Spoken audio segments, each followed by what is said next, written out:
All right, we have a big goal today. Big goal. Big goal. So far, we've talked principal value for sine and cosine. What two quadrants do we use for sine? For principal value, we use first and fourth, which means your answers have to be somewhere between negative 90 to positive 90. For cosine, right, we pick one of each. Which way do we go? Top two, which means your answers have to be between 0 and 180. So we have a really big goal today. Our goal, yes, we have to do tangent. Same idea. We're looking for, when I do principal value inverse tangent, but we also have to do inverse cosecants, principal values. We have to do inverse secant, principal values. I don't need it that big.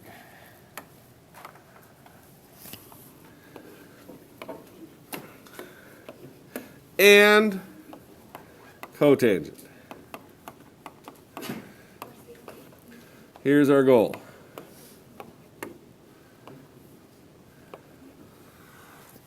And it's all the same, it's all for the same reasons. To me, if you understand what we were doing in the last section with the inverse principal value, inverse sine, inverse cosine, and why we had to do it, this is just going to be, all right, what quadrants are we picking? Because the idea is the same. When I do an inverse tangent, when I take the inverse tangent, oh, don't worry, I'm going to go back to that screen a lot today. When I do lowercase inverse tangent of, well, let's just say the square root of 3 over 3. How many answers are there to that problem? There's an infinite number of answers to that question. It's, well, what's my reference angle? When is tangent square root of 3 over 3? Think about the table. I'll give you a second. 30. That's positive, right? When is tangent positive? What two quadrants? First and third. So a 30 in the first is 30. 30 in the third is 210. And yeah, if I add plus 360n, so it works exactly the same. There's infinite numbers of answers to this. Our problem is now we want to talk principal value because I don't want multiple answers. I want one. Which of these answers is the one that would be the simplest, the easiest, the best answer? Right? What's the principal value going to be? So, if we go back to this, to me, as soon as you think sine is positive in the top two quadrants and negative in the bottom two, and I say pick one, pick a positive and pick a negative, it's pretty self-explanatory of why we go first and fourth quadrant, isn't it? Doesn't it make a lot of sense? The same thing holds true with cosine. Like, it's easy to go first and second. You know, you're not going to want to use the third. Like, nobody likes the third quadrant, ever. Like, the third quadrant's just awful. Tangent has a little bit of a problem. When's tangent positive? First and third. So, I could go first and second, but I could also go first and fourth, couldn't I? Like, the question becomes, which is it and why? So, we go back to this thing. Inverse tangent. So here's our tangent function, right? Here's our tangent waves. They go on and on and on forever, those S curves, right? So, how do we find the inverse function? We look at the reflection across the y equals x line, same thing we did before. So our inverse function now looks like this. Again, is this a function? No, like, because you got this wave up here, you got this wave down here, right? You draw a vertical line, you're going to hit here and here and here. Like, you're going to hit multiple times. How do you think we're going to make this a function? What do you think is the best way to make this a function now?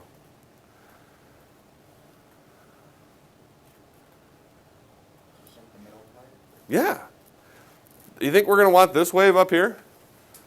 You think we're going to want this wave down here? So the idea here is we're going to only want to use this one wave right here.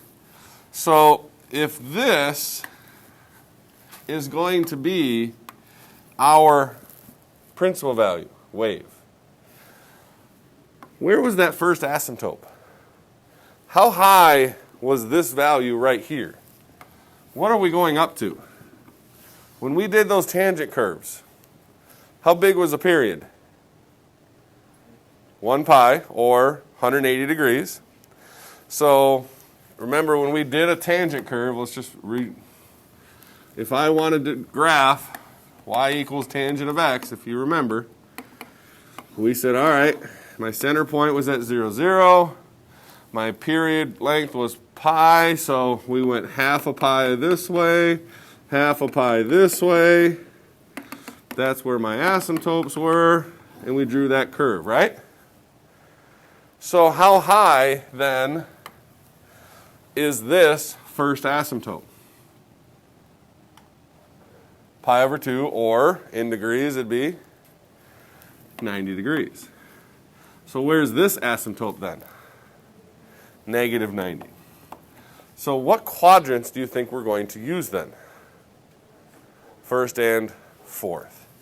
So for tangent, we can go either direction as far as this is concerned, but as soon as you start looking at the graph, it makes a whole lot of sense where we're going to go first and fourth, which means it works just like sine. Your answers have to be between negative 90 and positive 90. So for this problem, or a similar problem, if I wanted to do the principal value inverse tangent of negative square root of 3 over 3, well, my reference angle is 30 degrees. What is the one quadrant I'd want to be in where tangent is negative for principal value? Fourth quadrant. What's a 30 in the fourth? The answer has to be negative 30. Are you allowed to write 330 in this case? No. So it works exactly like sine. Tangent, principal value inverse tangent works exactly like sine. Make sense? Good with those? Okay. Do you remember how to solve these problems?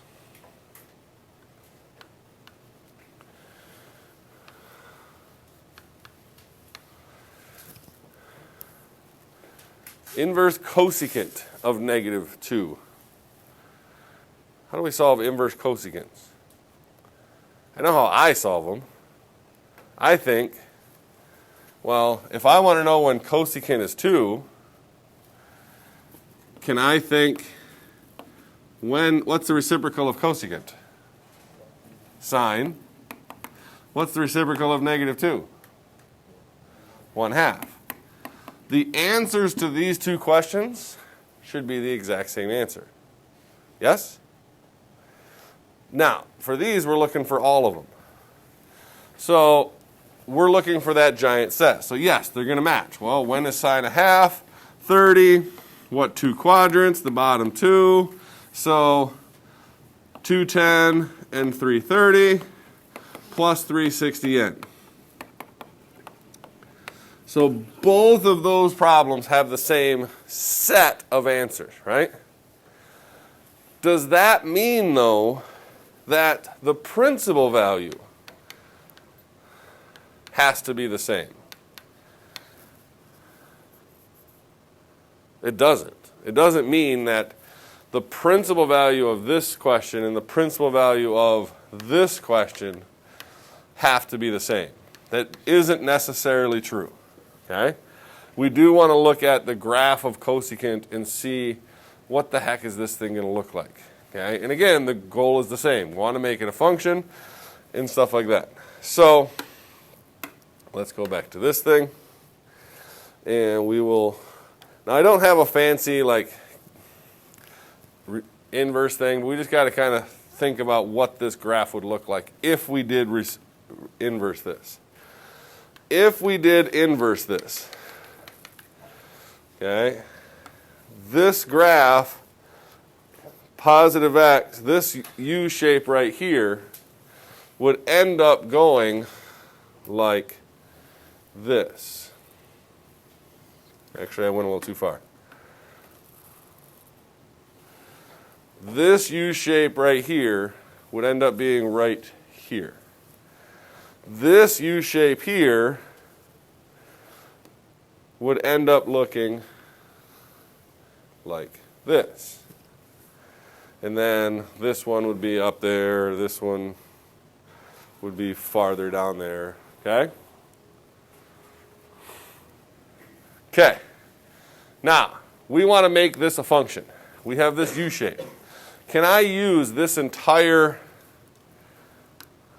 oh, how do I get rid of that? Well, I can't. Can I use this entire U shape? Why not? It's not going to be a function. So how much of this do you think I want to use? Top part or bottom part? I would go bottom because also think about it. This is 0. This is 90. So we're not going to want to use that part, right? So that's 0 to 90.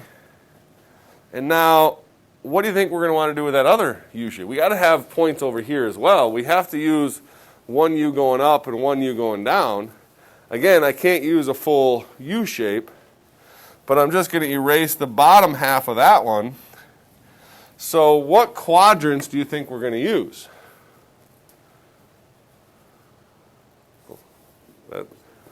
What value do you think that's going to be? Negative 90. Which makes a whole lot of sense, doesn't it? Isn't that a good thing? Because what does that mean about this? When is cosecant positive? When is cosecant always positive? Isn't cosecant positive in the same place sine's positive? Great. We need a positive and a negative quadrant. What quadrants do you think we're going to use? First and fourth. Which means your answers have to be between negative 90 and positive 90. I'll give you one guess as to what secant is. Where's secant positive? Same place cosine is. What quadrants do you think we're going to end up using? First and second, just like, right? Like that makes sense, and it does work out. So our answers have to be between 0 and 180. Now again, cotangent and tangent are a little bit weird because you could go either direction here. You can go first and second or first and fourth. Right? It would be really nice if it did what?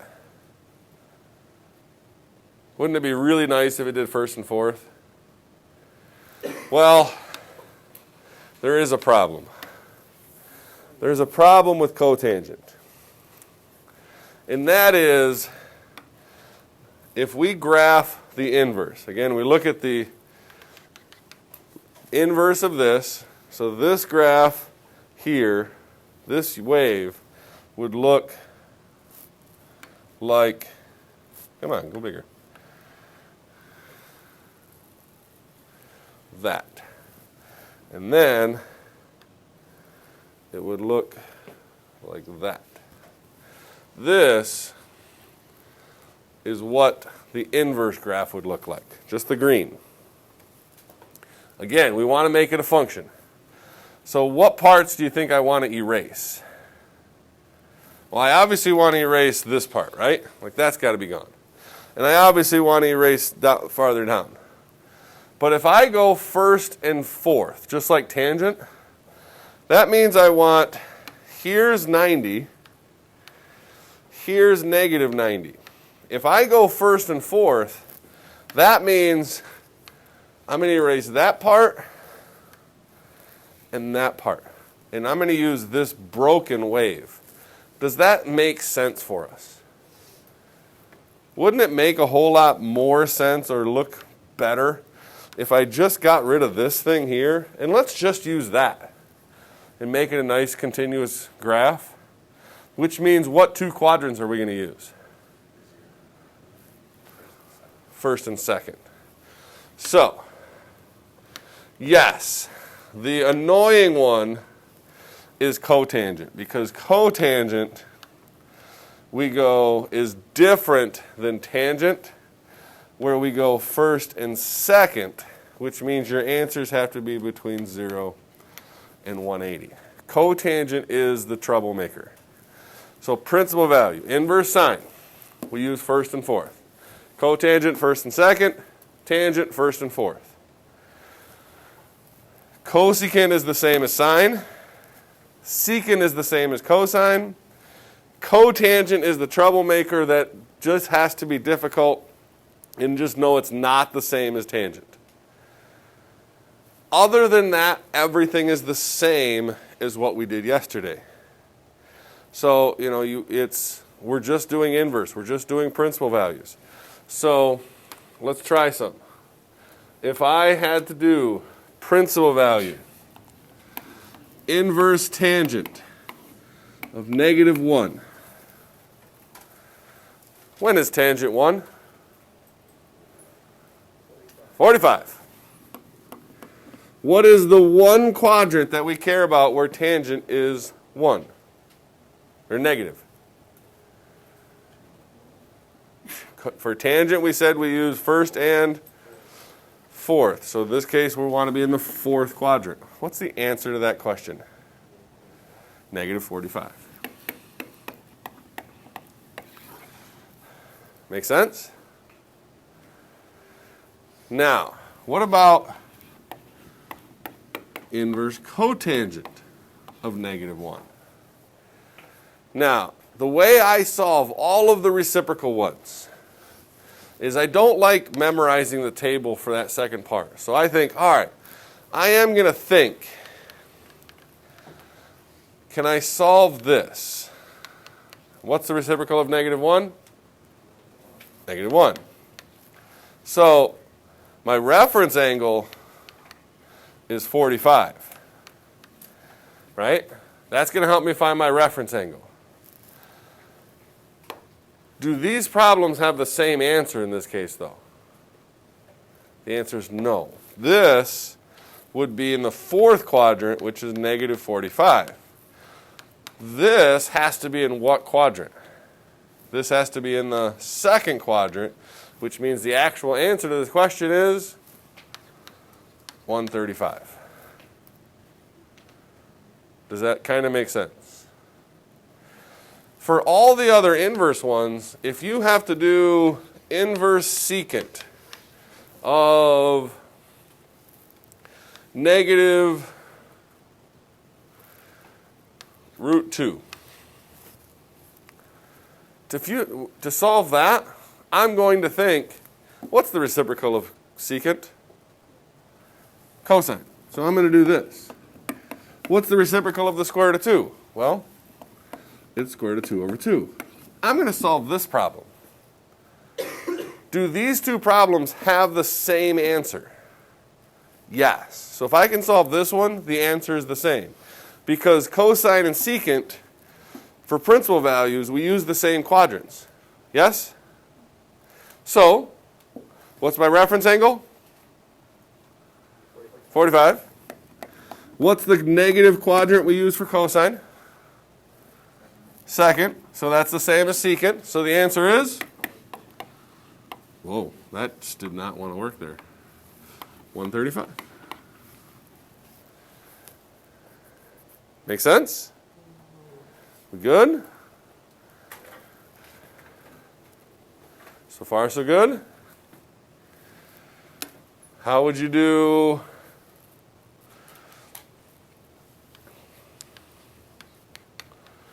inverse cotangent of negative root 3. Well, I don't want to memorize my reciprocal function, so what's the reciprocal of cotangent? Tangent. What's the reciprocal of square root of 3? Root 3 over 3. Which tells me my reference angle. What's my reference angle? 30. This one I would be in the fourth quadrant. So the answer to this is negative 30.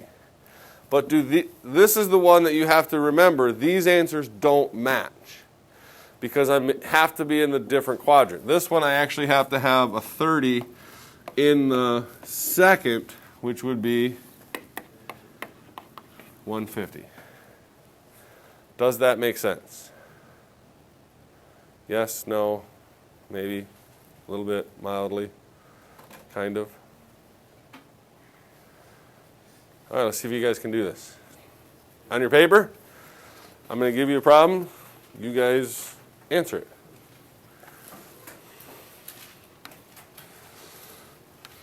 We'll start with tangent.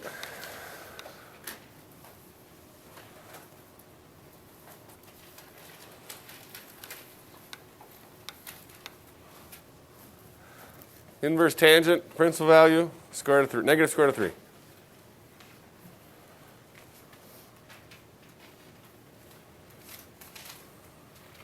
3. Got an answer? Some people are already staring at me. No? Got an answer? What's the answer? Negative 60? Carrie, would you agree? Disagree? 300? Can the answer be 300? Why not? The answer has to be somewhere between negative 90 to positive 90, so it can't be 300. So what is the actual answer? Negative 60. Yes, this is a 60-degree angle in the fourth quadrant. All right, 60-degree angle has to be fourth quadrant. But remember, when we restrict the quadrants, we're not even allowed to pass through those other quadrants, so you have to go negative. What's that? The table? Guys, you got to know this. Friday. Yeah. Yeah, Friday.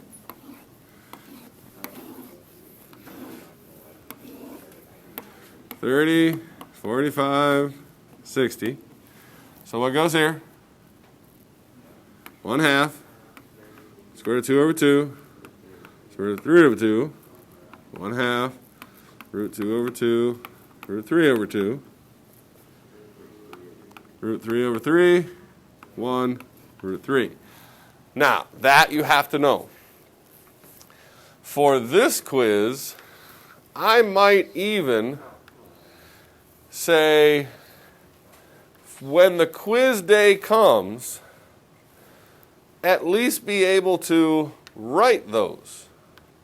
Now, I don't like doing it that way. But if you don't want to do the reciprocal functions like this, if you don't want to say, all right, the reciprocal of that is this, the reciprocal of that is this, and then I'm going to solve this problem instead of solving that problem. If you just want to solve this directly and not do it this way, then you have to write out the second half of that chart and say, all right, well, the reciprocal of that is 2. Reciprocal of that is the square root of 2. Reciprocal of that is 2 root 3 over 3. These two are already reciprocals of each other. And then the reciprocal of 1 is 1. If you don't want to solve them by thinking what is the reciprocal and do the different problem, then you have to write out the second half of the chart. Do you have to write out the second half of the chart, though? If I were taking the quiz on Friday, I would not. Because if I had to do this problem,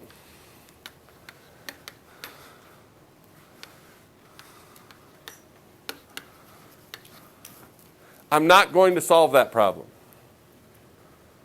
I'm going to think, what's the reciprocal of secant? Cosine. What is the reciprocal of 2 root 3 over 3? Square root of 3 over 2. And it's negative. I'm solving this problem. And I know principal value for cosine and secant. Do the quadrants match? Yes. So the answer to this is the same as the answer to this. The only one I have to be careful doing it that way is cotangent, because when I do it that way, the quadrants don't match. So the answers actually won't match if they're negative. If it's positive, does it matter at all? No, if it's positive, you're always in the first quadrant, aren't you? Don't you really just have to figure out the reference angle? So then you're just in the first quadrant, so the answer is that. But if it's negative, then you got to worry about what quadrant you're in. So I would solve this. When is cosine square root of 3 over 2? That's 30. For cosine, we have to be in the second quadrant. So both answers to this question are 150. Easy peasy? Yes, no? Okay, I'm going to give you guys some homework. I don't expect you to have it done tomorrow, because I'm not done showing you all the different types of problems. But I want to see if you guys mildly remember how to do them, because there's some calculator ones with these too. And your calculator doesn't have an inverse cosecant button. So do you remember how to type in inverse cosecant? I want to see if you remember that stuff. So everybody take a look at page 263.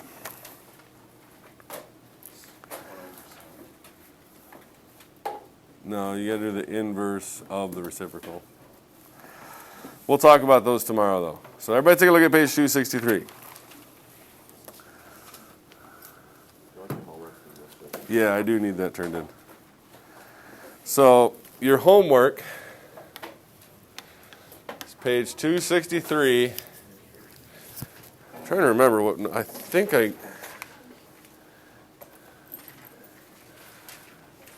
Yeah, I think I just went... I want to give you the same assignment I gave virtual. I can't remember. I think that's it. Hold on, let me double check. I don't want to give you the wrong assignment. Thank you. I'll give it back tomorrow. Okay. You're going to have to pay the fine, too. The late fine? Yeah. No, I know. I used allowance.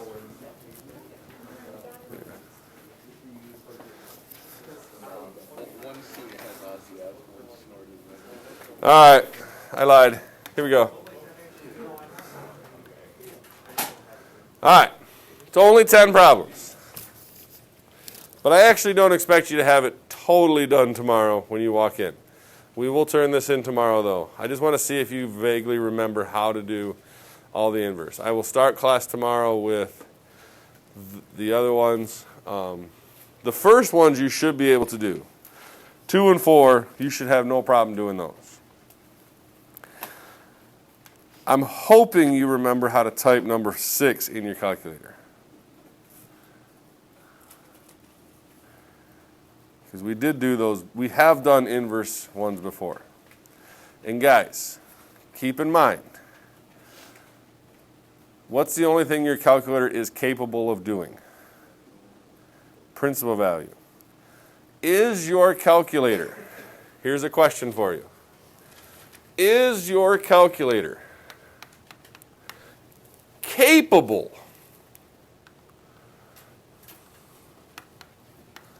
of doing that problem? No. Because the way you're going to have to type it in is inverse tangent of the reciprocal. Your calculator's thinking you're doing inverse tangent. What quadrant is your calculator going to tell you the answer's in? Second. Your answer has to be, or your calculator will say it's in the fourth. Your answer has to be in the second. Sorry. I know, I can't talk right now.